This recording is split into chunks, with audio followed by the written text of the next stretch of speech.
Hello, everybody. My name is Jason Jordan. I'm a software engineer at University of Virginia Library. And lately I've been working on... Just want to confirm everyone can hear him. Yes. Yep. Okay, great. Okay, here we go. a SNAC and ArchivesSpace plugin for SNAC to integrate the two systems together. And I'm excited to share the progress that's been made on that so far. So let's begin, shall we?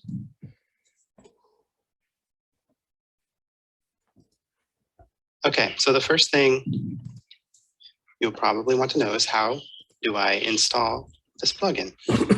It's pretty easy. You go up to the GitHub page for it, which the link is up here and we'll provide it elsewhere. And you can either clone the repository underneath the plugins directory in your ArchivesSpace installation, or in the future, hopefully, I hope to have some zip files that you can just unzip into the ArchivesSpace plugins directory.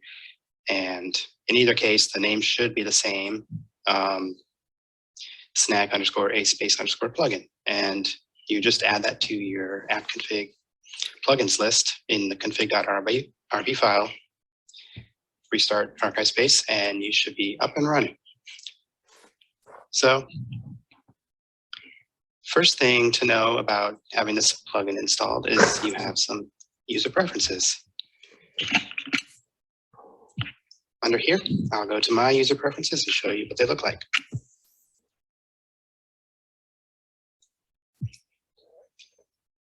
All right, so here they are, right here, the SNAC settings. You have your choice of SNAC environment. You can choose development or production. The default, I believe, is production, but you get to choose. You can also set a SNAC API key, but that's only necessary if you want to push data from ArchivesSpace into SNAC. And I'll get to that later. Okay, so the first thing I want to talk about is importing data from SNAC into ArchivesSpace. So to do that, we go up to this gear menu here, go down to plugins, SNAC import. So here we see a friendly reminder that your preferred environment is development, or mine. Yours might be production, but mine's development right now. And so, and now you can search for name entries for people you'd like to import. I'll pick a random name I've never heard before and see who's in there. Okay, so you get results 15 at a time, and for each one you can show some details that'll go out to SNAC and pull in some summary information about the person or just the CPS. Yes, and so you can decide whether that's the person you're looking for. I think, okay, that looks good. That's who I want. Maybe there are other people I want. Barbara Jordan, she looks interesting. That's my grandmother's name, so I will go ahead and pick her. And let's see, is there anyone else I want? I'll check page 2. Is there someone on page 2? Nah, I don't think so. I think that's all I want to do for now, for this name. So we're collecting names right now over here of people we'd like to import. We don't have to stop here. We can collect as many as we want. I'll pick another name and say, okay, Stefano Carini. That looks interesting. Let's see some details about this person. Oh yeah, okay, let's go ahead and select them too. So you can continue to do that and collect names until you're ready to import. And when you're ready to do that, you just click import. You'll get a confirmation that that's what you really want to do. Click OK, and a background job will be created. So for almost all the functionality in the SNAC plugin right now, the user using the plugin will need to have permissions to create jobs. This one is an import job, so you'll need actually import job and I think other types of jobs as well. But So this one completed. We see here that we read in all the records from SNAC and created 3 new agents in ArchivesSpace. I refresh the page and see who they are. Okay, so there they are. They're the 3 people we wanted to import, and they look good. So I'll click on one, just check them out. Make sure everything looks okay.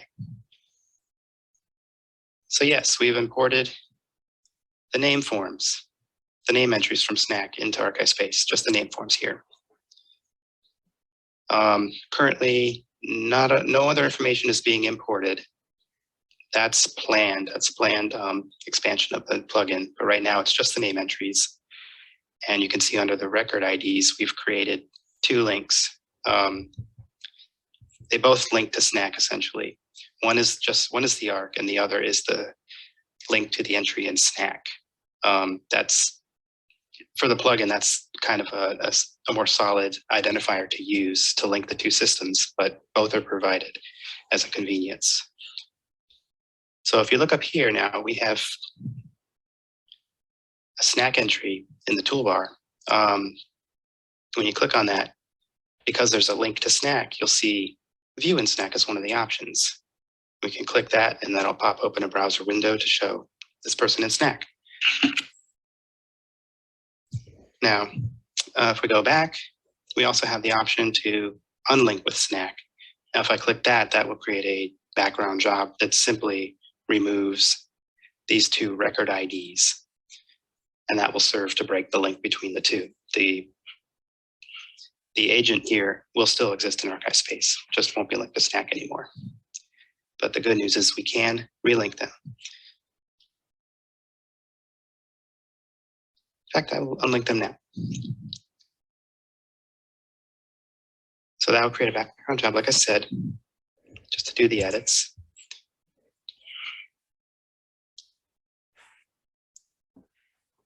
Unlinked with SNAC, success.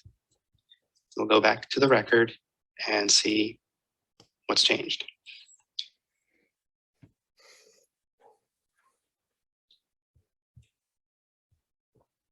Okay, so we see here there are no record identifiers. That's because we've deleted them all. Now, if we go back to up to the SNAC toolbar, you'll see the option to link with SNAC or export to SNAC. Well, you only want to do this if you know that they're not in SNAC already. So the first option you have is to link with SNAC. You can search based on the name entry of the agent in ArchivesSpace to see if there are any matches. And indeed there is. There's the one I created just earlier. So I can either select them, and it populates their SNAC ID down here, or if I didn't think that search was good enough, I can edit the name entry up here and find other entries that might be who I'm really looking for. But I did know that that was the one I wanted.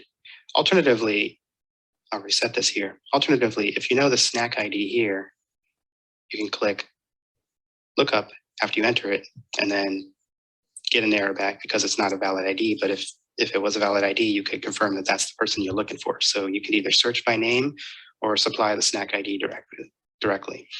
So I'll go back here. I'll select this entry and I'll just click link again. So what that will do is just repopulate the record identifier fields, recreate the link between the 2 systems.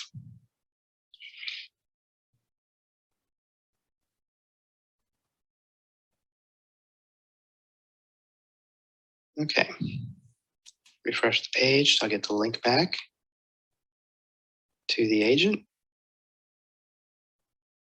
and verify everything looks good. And there we go. There are our record identifiers again. And once again, we have the option to view in SNAC or unlink again, but kind of don't want to get into an infinite loop doing that. So let's move on. So I'm going to talk about resources. You can export resources from ArchivesSpace into SNAC. Here's a resource that I'd like to export. You can link with SNAC, or if it's a brand new resource and you just want to export it, you can just go ahead and click over to export. You have the option to also export any linked agents which appear below. This record does not have any. So I'll leave that unchecked. So I'm going to export this resource to SNAC, and we'll see two things happen. First, once I confirm this, we'll go to the job page where this happens. The first thing that happens is the plugin will check to see if the repository in ArchivesSpace that this resource belongs to already exists in SNAC. If not, it will export it as a holding repository, which this did. So SNAC now has a holding repository that matches this repository in ArchivesSpace, and the plugin added this resource to SNAC and linked it to the holding repository it just created. So we'll refresh the page and check that out in SNAC.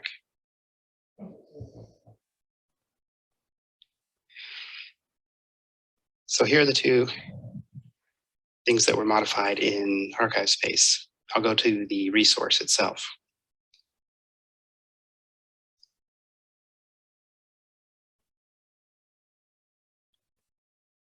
Okay, so under SNAC here, we can now view this in SNAC because we've exported it and a link was created down here in a different place. In resources, we create the link to SNAC in a different area, in the external documents area, with the title of SNAC and the location of the URL of the SNAC entry. So I'll go back up to the top here and we will view this entry in SNAC. So here's the exported resource. Most of, if not all of the information from ArchivesSpace is in SNAC, and it has also been added to this brand new created holding repository, which has just one holding right now, the one we created here. Okay. Now, here is another resource I'd like to add. This is a different resource in ArchivesSpace, and I'm going to go ahead and export this one to SNAC, including linked agents, because I know this entry has a agent link down here. Frank Wisner is the creator of this resource. And so what we'll see is both of these things exported into SNAC and linked appropriately. So click export, confirm it.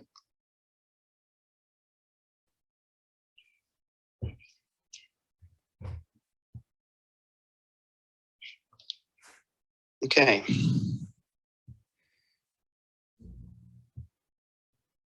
So we've exported the resource and the agent, linking the resource to the agent in SNAC. I'll refresh the page, pull up the agent link, get back to, actually I'll go to the resource.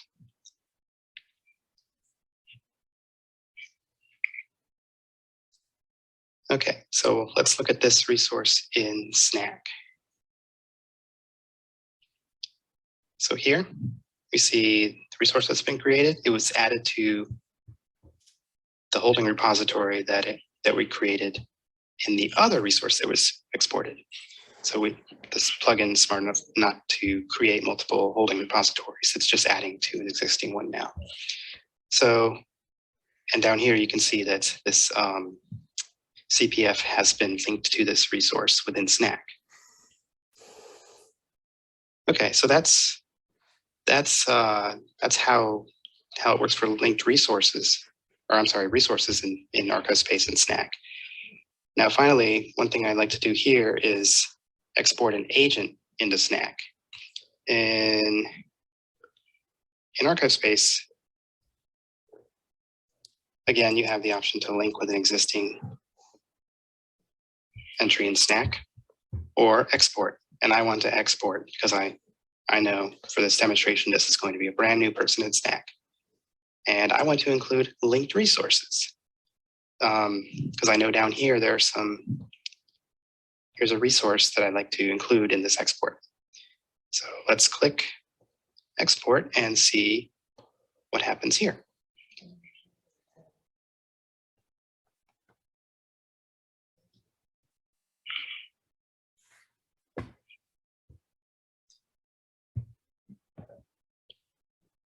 Okay. So this has completed successfully. So the linked resource is created first. That way we can link it to the agent, the CPF in SNAC as the CPF is created. So let's go back to the agent. We can view it in SNAC from here. First of all, here you can see the record IDs that link it to SNAC, and we will view it in SNAC now. And here we go. So here's our new CPF in SNAC with the resource that was linked, that is now linked in SNAC too. So that's the gist of what we have right now, and there's more to do. And we could use some suggestions of things people would like to see. We have some that we're working on, and we'd love to see more. So that does it. Please let me know if you have any questions. I'm happy to answer in the chat. And thank you for listening.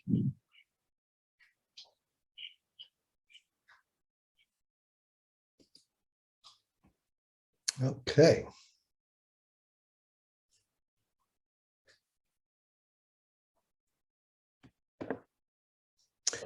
And let's see here.